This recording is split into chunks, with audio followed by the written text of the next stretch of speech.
Nice. So, welcome to today's presentation from the KTH Space Center. We're going to hear about analog astronauting.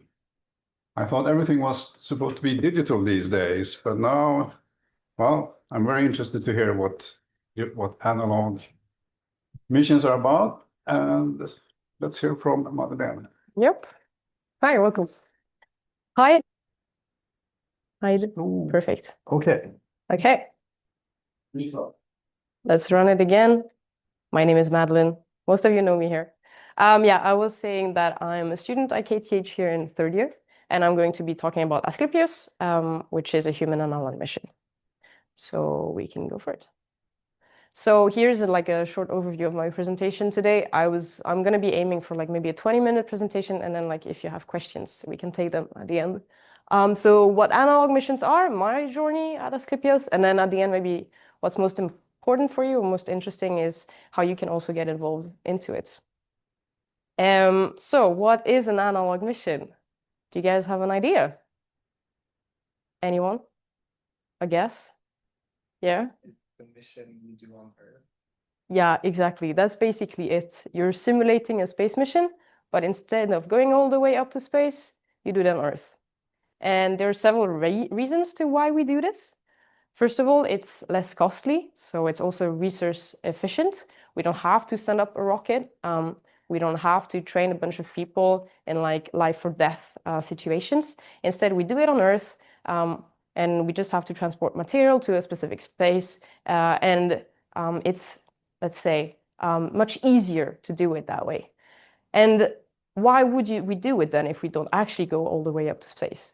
Well, we are still able to test different stuff. Like, for example, scientific experiments can be conducted. The astronauts are still in isolation for several weeks, sometimes months on end, in a small crew, in an extreme environment usually. And so we are able to test psychological things, also how team dynamics evolve during that time, etc., etc. And most importantly, we can also see how our technologies work in such environments. Bye. So these are really important because then we are able to test and conduct experiments, which will be used later on for actual space missions. But we are able to do so in a very cost-efficient way and using as little resources as possible. And finally, we're also training people because when you participate in an analog mission, you are trained in mission operations, how to act as an officer in a mission control center, but also how operations work, how you build such an organization or like such a mission. And as an analog astronaut, you're also trained to be in isolation with a crew in a small space and practice all these protocols and procedures of like emergency procedures, for example. So human analog missions are basically simulated missions, either on the moon or on Mars. And they're really important because we're able to test equipment for real space missions. They are in a less costly manner, and we're also training people for future space missions. So I have a little map here with some human analog missions that are going on right now worldwide. It's not all of them. The ones I've chosen to highlight are the ones that you can actually get involved in because they maybe don't require as qualified people, and students are actually able to participate in them. So Asclepios here is based in EPFL in Switzerland. It's the one you see in the middle. Then we have Lunares in Europe, which is an analog facility in Poland that you can work with. I don't know if you guys know Philip Rundhagen, but he has participated in an analog mission at Lunares, actually also sponsored by the KTH Space Center. And then we have the MDRS, so the Mars Desert Research Center, which is a facility in Utah. And this facility is used by a lot of different organizations worldwide. The one I know the best is the Isaïe Supayro School in Toulouse. I'm sure you guys know of it. Every year they send a crew of 6 people to the MDRS station and they do a 1-month-long simulation there. And the Mars Society, which organizes the MDRS, also happens to have a facility in the Arctic that you can be part of. However, I don't think they're still active right now, but they have this facility that has been going on for a few years already.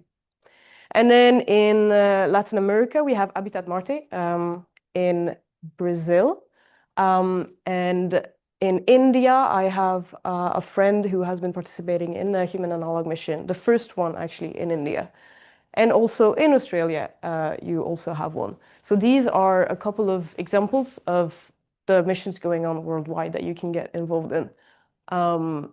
If you want to know more about it later, you can always ask me. I can send you links, application deadlines and everything. But there are tons of possibilities. And then I decided to not include all the ones carried on by NASA and ESA, because these usually require like much higher qualifications, and they have very strict requirements. So it's a bit harder for us to get involved in that. But these ones are usually a good stepping stone to then be able to conduct, to become an analog astronaut or be involved in analog missions at these big space agencies. So yeah, we can move on to how to become an analog astronaut. Okay, this is a big claim, but I'll cover the basics. And again, I'm going to ask you this question. What do you think is required to become an analog astronaut? Normal astronauts. Yeah, like concretely, what would it mean? Good health. Good health, yeah, is one. Team player. Team player is super important. Maybe a last one? Curious. Yeah. IQ. IQ, I don't know about that. But yeah, team player, being curious, and being in good physical health. So here's what I basically summed up what we've said before. But being a team player is like the most important thing, because think of it like that. You're going to be isolated in a small habitat with a couple of other people that, okay, you have trained with them for a while, but you don't really know them so much, you know? And you have to actually be able to handle super stressful situations with these people and not get, annoyed at each other or stressed by each other, So you have to be able to be well in a team and be good at it. Then one other important thing that we usually take into account when reviewing candidates is the willingness to be part of or doing extreme sports. And this means that you're also able to be resilient to stress. So if you like to be at home and cozy and reading books and stuff, and not really going out in the forest or in the mountain and out in the cold, then that tells something about you as a person, that maybe you're not so confident going out in these extreme environments and being under stress, physical or mental stress. So to apply as an analog astronaut, you have to be willing to take part in these extreme activities and be happy to do so. And finally, training. You have to already have a background in, it can be engineering or sciences. This is pretty important because the work is also partly technical, and this is a similar requirement for being a real astronaut. And also you have to like training. As stupid as it sounds, you have to like going to these online training sessions and being taught stuff that you didn't know before. So this is pretty important. Then regarding to the basic eligibility criteria, you have to be over 18 in good physical health, as you said, and a student. And I think this applies to all of you here today. So how did I end up in this thing in Asclepios? It all started with the KTH Space Center, actually. It was a seminar, I think 2 years ago, given by Michail Makos, which was talking about his experiment that was going to be sent up to the ISS in correlation with the travel Marcus Wandt was going to do to the space station. And so he was talking about his experiment and how he had been testing it in analog conditions prior to the launch. And so he actually mentioned MDRS and he mentioned Asclepios. And later on, when I talked to him, we kept talking about it, and he showed me the possibility that I had to apply as an analog astronaut and be involved in it. So I Googled it up and found out that the recruitment was open. I sent in my CV, I sent in my motivational letter, and actually that year I got rejected, which happens. So what I decided to do, now that I knew that it existed, was to prepare my CV and motivational letter for the next year. And so last year in 2025, I sent it again and got through phase A. There are 4 phases in the recruitment for Asclepios specifically. And I went all the way to the last phase, phase D, which was in person at EPFL in Lausanne. And that's where the picture comes from. These were all the candidates that participated. I'm here, there in the middle. I don't know if you can spot me.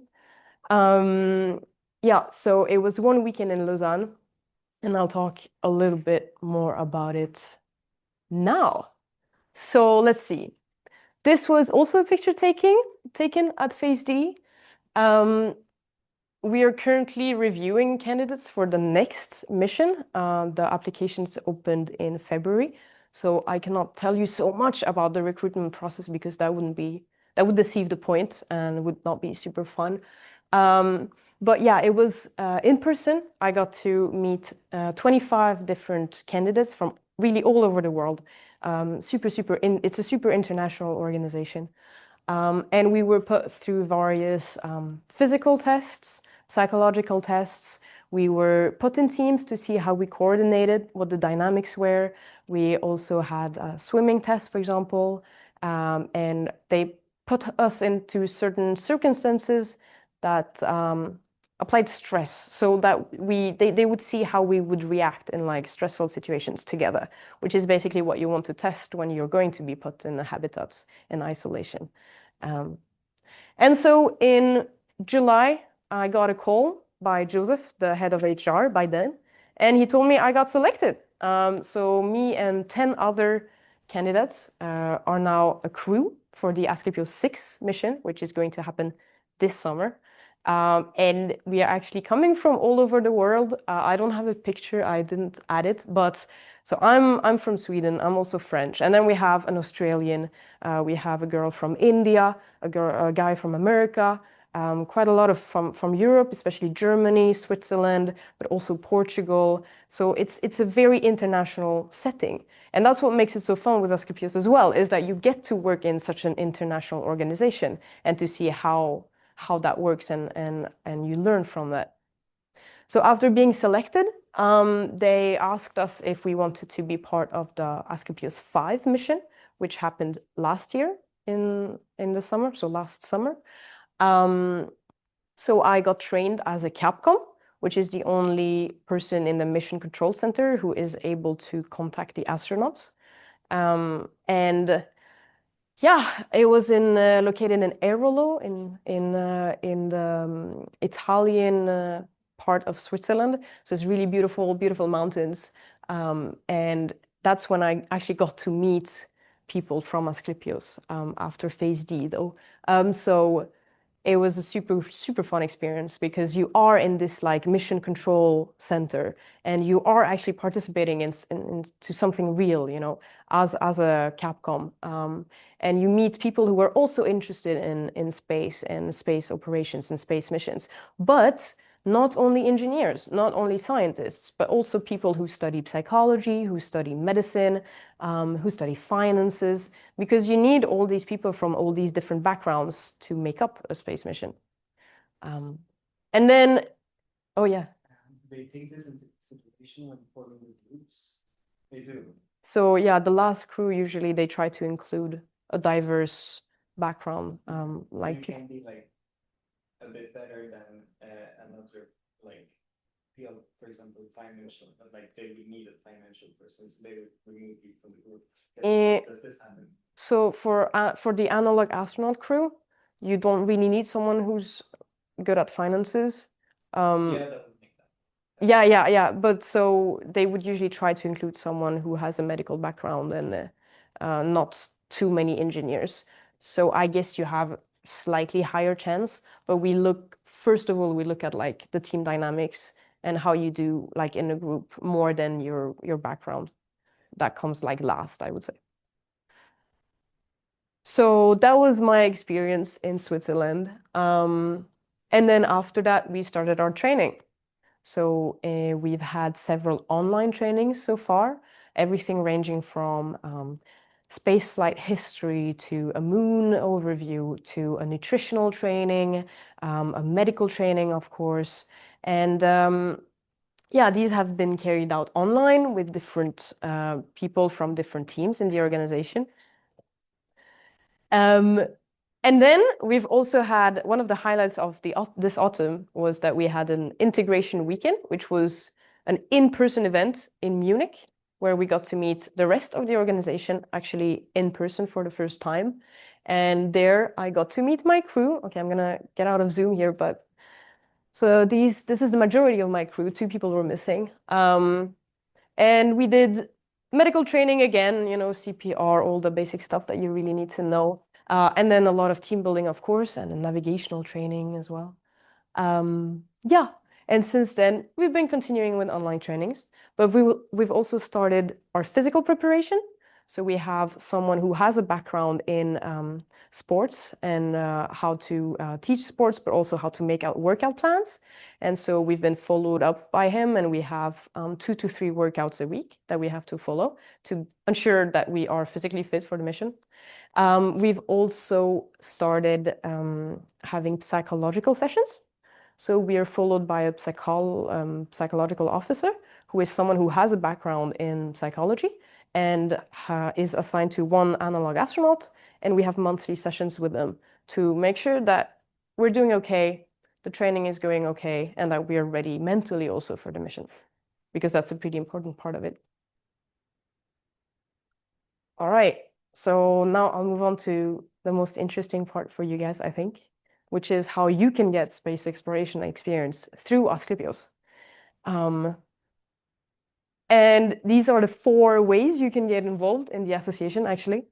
The first one is, of course, to apply as an Analogue Astronaut, and I really, really, really encourage every single one of you to do so. It's even just going through the recruitment process is an experience in itself. And then if you actually get in, it's awesome. Yes, just try, do it. And then the second thing is being in the Mission Control Center. So we are opening the recruitment for the Mission Control Center soon. So you can actually apply for it to be part of the Asclepios VI mission. So basically my mission this summer. And in that case, you're going to be trained in a specific role in the control center. And then you can be there in Switzerland this summer and help us out during the actual mission. So apply again, costs nothing to apply, and it's a fantastic experience. Third, you can be a part of one of the teams in the association. So I have a slide later that I can show you with all the different teams, and I can explain a bit more. And then lastly, you can submit an experiment or scientific proposal to our science team, and then this experiment can be conducted. So we've had, for example, a lot of bachelor students and master students conducting their thesis with the analog mission. So you create an experiment. It can be testing how our mental resilience is built during the mission, for example, or testing our water consumption during the mission and how it can be improved, etc. Really anything you can think of. And you can send us the proposal, and then it's going to be reviewed, and maybe your experiment can be conducted during the mission. And that's another way you can get involved that people don't usually know about, but it's a possibility. All right. So what do you get to do as an Analogue Astronaut? Wear cool suits, I guess. We've had, so these are the newest suit that we have, the Razor suits. You get to be part of the crew, which is super, super sweet. I think Joachim, okay, he's not on that picture, but he's online with us today, a previous astronaut from Asclepios VI. And as you can see with the flags, again, it was a super international crew.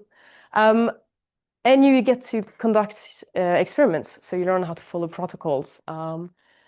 And regarding the training, so this is the extreme environment training, where we're going to be going. We're actually doing this next week. So I'm flying to Nice to do this training next week. And it's a 4-day training in the mountain where we are together as the crew and go through various survival training, like exercises. We get buried under the snow. We do ice diving to build up mental resilience and maybe a bit of trauma bonding as well. I'm not sure. But yeah, and it's a long hike and it's difficult and it's cold. You get it. Then we also have the firefighter training because that teaches you how to handle emergencies. And that's also a bit part of the medical training. And then finally, a zero-G flight that we get to do. Whoa, I'm really happy and excited for that. So yeah, that's about it. So again, apply. This is the Mission Control Center. Okay, it's a very pixelized picture. I couldn't find a better one, but you get the idea. It's super cool. We also have it manned 24/7. So we have shifts. So you can work like at 3 in the morning. You're there, you're trying to solve an issue because the astronauts have an issue and you don't know how to solve it. Super, super fun job, honestly. Highly recommend. We have different roles. The flight director is the big boss of the Mission Control Center. I'm sure you know. Capcom is next to him and has the communication with the astronaut team. And we have the science officer in charge of the scientific experiments. We have the communications officer who's there for the outreach. Because you have to know that this is based in a fortress in Switzerland, which is basically, yeah, an old fortress that is now a museum, and we get a little part of it. So there are lots of Germans and Italians coming in and wondering, what are these students doing there? You know, it's a little weird what's going on. So then we also do some outreach there. And then the BME, biomedical engineer, who is in charge of making sure the astronauts are well. So we always have a BME on shift because if there's a medical emergency, we have to be able to act upon it and not let the astronauts die in the base, which would be pretty sad. So these are the settings you get to work in if you apply to the Mission Control Center team, which I highly recommend you to do. Yeah, let's move on to the different teams in Asclepios. Okay, the astronaut team, of course. Communications, if you're good at PR. Every organization needs a PR. I mean, that's just a given. Then we have the design team, which is in charge of how the base is going to look like, the mission design, where on the moon are we exactly, how long should it be, etc., to make it as real as possible with the resources that we have. Then we have the EPFL logistics. Since we are based at EPFL, we have a team there who's in charge of the collaboration with the professors, and we also have a lab now, the Asclepios lab at EPFL, who designs spacesuits, and students at EPFL are able to do semester projects with Asclepios. Then we have the project leaders. These are the big bosses of the entire organization, basically. Not really relevant here. The finance team, if you like handling money and asking for sponsorship. I'm not too fan of that, but some people like it. Legal and ethics, also maybe not relevant for us with an engineering background, but it's interesting to know that we have such teams and that, you know, if you have friends that are interested in finance, maybe studying at Handels, you can go and say, hey, you know, you're interested in space. There's actually a possibility for you too, you know, to get involved. The NCC team, again, apply for the Asclepios VI mission, because then you get to see me in the base and like help me out, which is super cool. And you get to be there and meet people. So apply to the MCC team. I'll send the link to the KTH Space Center when the application's open. Medicine, maybe not so relevant for us either. But again, if you know people studying at Karolinska that like space, there is this possibility for them to get involved as well. And finally, recruitment team and science team. This one is actually the one I was most interested in last year because you get to have very near contact with various professors from lots of different universities regarding their experiments. So you learn a lot, you speak to a lot of different professors, and you get to know the different experiments that can be done in such settings. So recruitment for all these teams usually opens in October every year. So look out for it if you're not available this summer for being part of the MCC.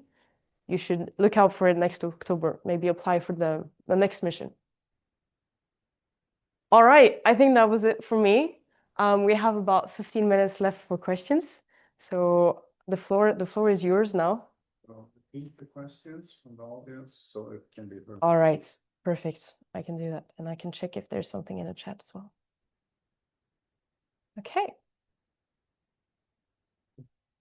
Thank you so much. So How long was the mission? So the mission last year was actually a bit less than 3 weeks. This year we're looking at a 2-week mission, including the travel to the moon. So we're actually simulating going into the rocket and exiting the rocket after about 24, 48 hours-ish.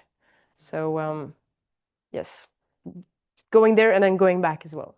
So not a super exciting moment because you just stay in a very small room for a long time with diapers, but it's a good simulation. Yeah. Any other questions? Yeah, Ari? Two questions. Yeah. Like you mentioned that often, like on analog missions, you test actual equipment. Yeah. Did you get to test any equipment? Yeah, I forgot to say your question, but I can repeat Arvid's then. Arvid is wondering what if I got to actually test real equipment that is going to be used in actual space missions. So I haven't been an analog astronaut yet. I'm going to be doing it this summer, but I know that last year they were testing a rover and testing how the difference in distance was impacting controlling the rover. So we had the astronauts in the base in Switzerland controlling a rover in Amsterdam in real time. And that's technology that can definitely be used later on. If you think about maybe astronauts in orbit controlling a rover on the moon or on Mars. So yeah, super cool stuff. Also wondering a bit about like the financing aspect of it. Yeah. Because I know I work, for the initial phase. Yeah. But for now, do you have to like pay it yourself, or is that? So yeah, Arvid is wondering the finances, if I have to pay anything. The answer is it's supposed to be free of charge. So none of the students participating should pay for the activities, but the flights are not covered, and usually accommodation sometimes is, but mostly not. So you usually pay for your flights. However, the organization encourages students to find funding for it, since it's a pretty cool project in my humble opinion. But usually you have universities or organizations that are willing to help out. Exactly, and then Asclepios also has sponsors to finance for the astronauts and all the others helping out in the MCC. So, for example, for the in extreme environment training, we've been sponsored by Colombia this year. They have been sponsoring us for a while, but they're sponsoring again this year. So they don't give us money, but they give us gear, which is pretty nice because then you don't have to. For example, my friend in Australia, who's never been in the snow, basically, he would have had to buy like an entire set, and that costs quite a lot of money. But we get that sponsored, so yeah. Cool question. Yeah. Crimson. I was wondering how big is the mission area Mm? when you're in Switzerland? Like the habitat. Yeah, and how do you keep it close from the outer world? Like how Yeah. do people not going there? Yeah, that's a really good question. I'm gonna repeat it again. So Crimson is wondering how the habitat looks like in Switzerland and how we keep it. How big it is and how we keep it away from outsiders, basically.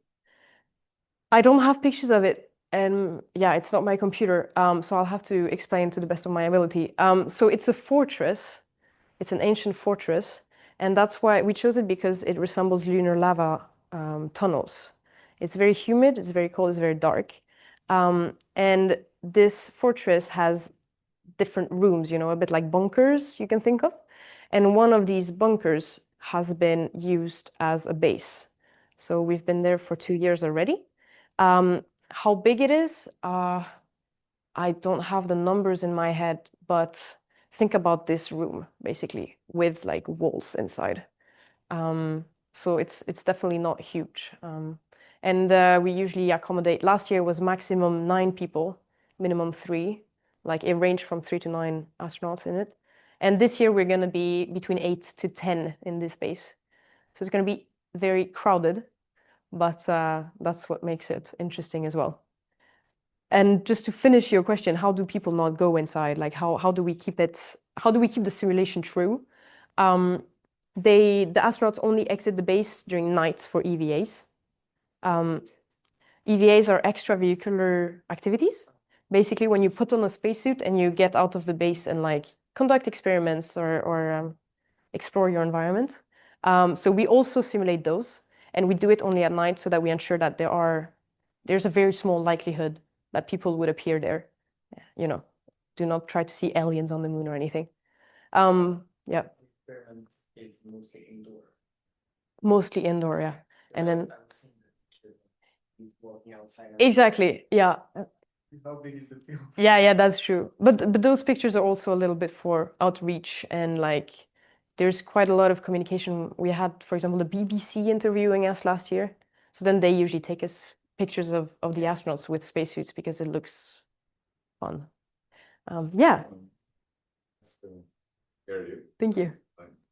Unfortunately, I have to run away. Yeah, of course. But I have one question. Yeah. From what you've seen and maybe talked to the others there, what seems to be the biggest difference between real astronaut and analog astronaut?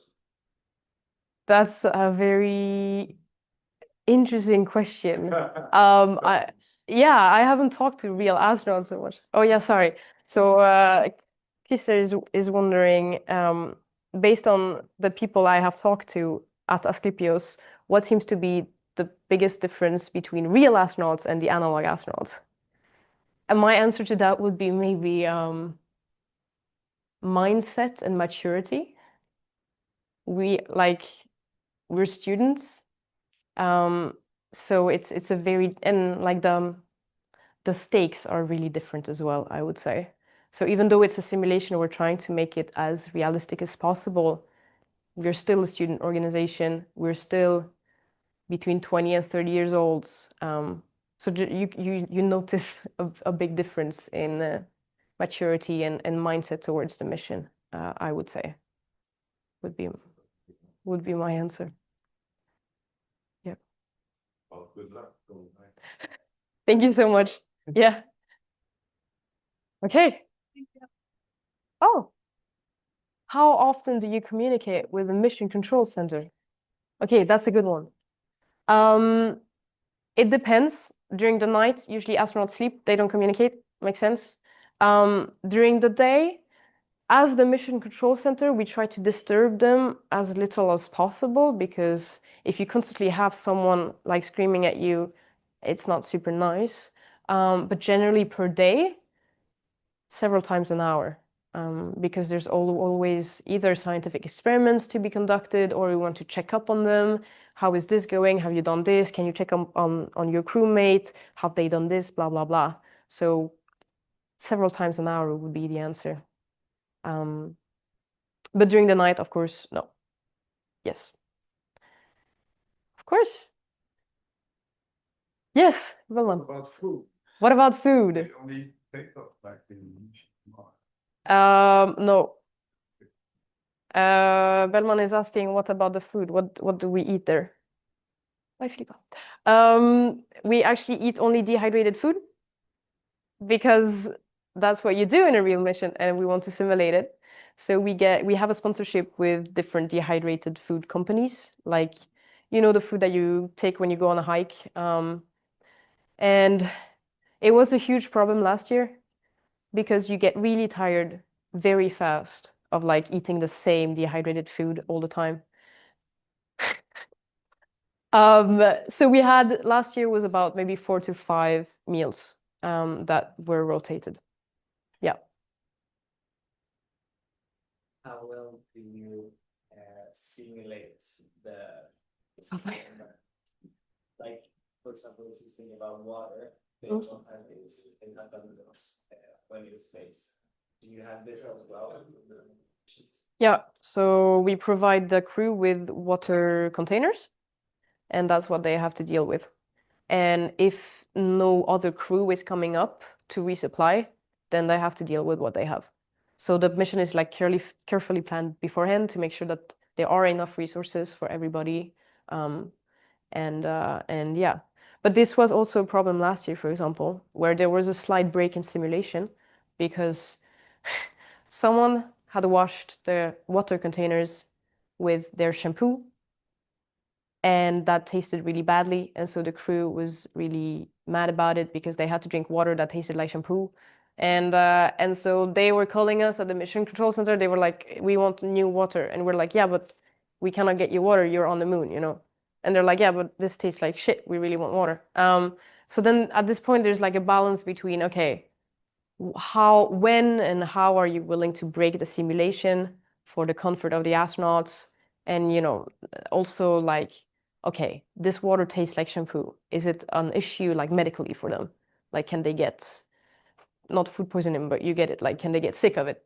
So it's like very careful considerations between, okay, when do we break simulation? When is it needed? When is it just for comfort, etc., etc. And we're actually trying to be much more stricter about it this year. We have like predefined rules on, okay, what can we and cannot do to ensure, no, but a bit like that, but like to ensure that we actually have something that resembles a space mission and not just like a vacation in the fortress, you know? Yeah. You also simulate the fact that you're in an enclosed system, like the air, for example. Do you recycle it, or is it just like in a room like this one? We don't do that, so it's a normal room in the fortress. And like even regarding, I know the ISS recycle its water, for example, we don't really do that. But this really just depends on how many people are willing to put how much time on the mission.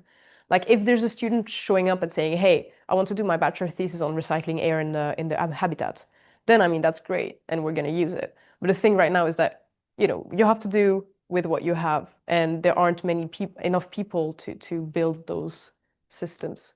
But yeah, I've heard we're gonna monitor water consumption this year much more than last year. Maybe recyclables. Yeah. What about surveillance? Are the cameras everything, right? What about surveillance? Maybe I don't know if I can go back. No. But yeah, the Mission Control Center has a big like panel with all the cameras inside the base. So there are cameras everywhere except in a toilet, bathroom, and sleeping space. But otherwise, there are cameras to check up on the astronauts. Yeah. So electronic monitoring? Electronic monitoring, no. Last year there was an experiment that included a watch to check up on basic vitals and like sleep cycles and stuff. But it really depends on which experiments are carried on. I don't know how it's going to be this year. Yep. Awesome. Maybe some of you have to run to class, I'm not sure. But any last questions? So I suggest we give them another.